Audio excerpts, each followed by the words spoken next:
एक बहुत ही इंटरेस्टिंग किस्म का इवेंट होने वाला है। The event is called comic con in Pakistan और ये एक्सपो सेंटर में हो रहा है। तकरीबन इसमें 5 से 7 हज़ार अटेंडीज़ को एक्सपेक्ट किया जा रहा है। पिछले साल जब इसको किया गया तो इसमें तकरीबन 4,000 लोगों ने अटेंड किया।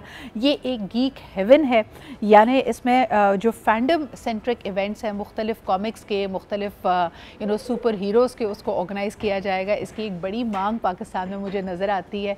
आइए ज़रा इसके बारे में जानते हैं कि हर साल इसमें क्या कुछ नया होने वाला है, इस साल क्या एक्सपेक्ट कर सकते हैं and what is this unique event all about. हमारे साथ मौजूद है हुज़ैफ़ा ताजदीन जो है गीक हेवन के और करंटली वो एक चीफ कम्युनिटी ऑफिसर के तौर पे भी काम कर रहे हैं। अस्सलाम वालेकुम हुज़ैफ़ा। वालेकुम अस्सलाम। कैसे हैं आप? अल्हम्दुलिल्लाह ठीक ठाक। हुज़ैफ़ा मुझे बताओ कि कॉमिक फैंस, एवेंजर फैंस तो पूरे पाकिस्तान में बिखरे हुए हैं, इस इवेंट से क्या एक्सपेक्ट करते हैं और जब यहाँ पे पहुँचते हैं फैंस पूरी दुनिया में, तो मैंने देखा वो ड्रेसअप होकर भी जाते हैं, उनके लिए मुख्तलिफ एक्टिविटीज़ होती हैं, आपने इसको कैसे प्लान किया? तो एसेंशियली हम लोगों ने इंस्पिरेशन लिया था बाहर के कॉमिक कॉन से, राइट? Okay. तो उसके बेसिस पे लाइक इसी को रेप्लिकेट करेंगे इन Pakistan.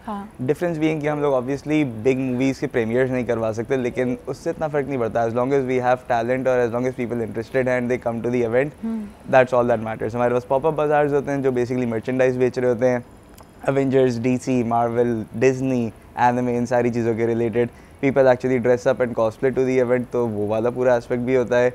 Unique curation to food, उसके अलावा छोटे छोटे यूनिक थीम्ड एरियाज जो हम लोग रखते हैं एट द इवेंट, तो very centric to the population जो इसमें इंटरेस्टेड है and a very fun time for families as well if they want to come in. I am sure you have data as well. जैसे आपने आखिरी दफ़ा कहा कि 4,000 लोगों का आया और छोटे बच्चों को आप देखें, उनको अपनी पार्टीज़ में यकीनन थीम्स चाहिए होती हैं। If they have a favourite Marvel character और एन एवेंजर कैरेक्टर, तो पूरी की पूरी बर्थडे उस पर। आई एम श्योर कि ये इस तरह की फैसिलिटीज़ और सर्विसेज देने वाले वेंडर्स भी आपके इवेंट में बहुत इंटरेस्टेड होंगे। इंटरेस्ट बहुत हैवी है, येस, बट हम लोग किसी और को देते नहीं है ये, because we have this one vendor जिनके साथ। आई मेंट कि डू यू वांट द जो लोग एवेंजर से रिलेटेड थीम केक्स बना सकते हैं, थीम पार्टीज कर सकते हैं, आप उनको भी किसी ना किसी तरह से कॉमिक कॉन में इन्वॉल्व कर रहे हैं? इन्वॉल्व कर सकते हैं, लेकिन we basically stray away from it. अच्छा, ओके। मुझे ये बताओ कि पाकिस्तान में सबसे मशहूर और सबसे मारूफ, सबसे ज़्यादा फॉलोइंग वाला कॉमिक कैरेक्टर कौन सा है? Not exactly comic, there is an entire different genre called anime.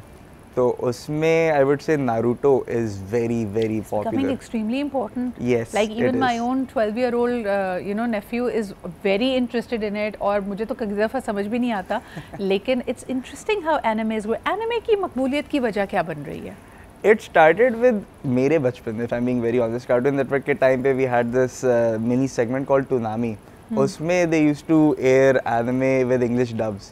उससे basically my generation picked it up and we were like, है क्या ये, हम लोग ज़रा देखें तो उसके बाद इंटरनेट की एज आई, इंटरनेट में जाके वी लुक्ड इनटू इट और उसके बाद से it just blew up. Very nice. लेकिन वो जो रेगुलर, अगर हम अगर कैप्टन अमेरिका की बात करें, बैटमैन की बात करें, सुपरमैन की बात करें, they are not as relevant anymore. Obviously they are, I mean they will always be relevant, right? लेकिन सब कुछ तो बन गया है, प्रीक्वल, सीक्वल सब हो चुका है, अब और क्या होगा इनके साथ? बहुत सारी पॉसिबिलिटीज है, इसलिए तो चलता जा रहा है। हाँ।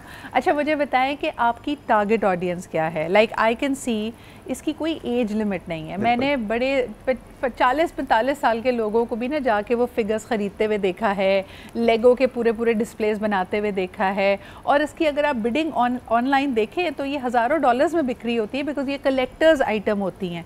तो क्या इस किस्म की ट्रेडिंग भी आपके कॉमिक कॉन में होगी और एज ब्रैकेट क्या अट्रैक्ट करना चाह रहे हो? तो obviously target audience is going to be Gen Z, लेकिन उसके अलावा again there is no restriction. हम लोग को हमेशा मिलते हैं at the events, like aged people also come into the events with their children, they're having a fun time and वो लोग इसलिए आते हैं क्योंकि उन लोगों को एक कलेक्टर्स वाली फील आती है and they also have that interest in pop culture.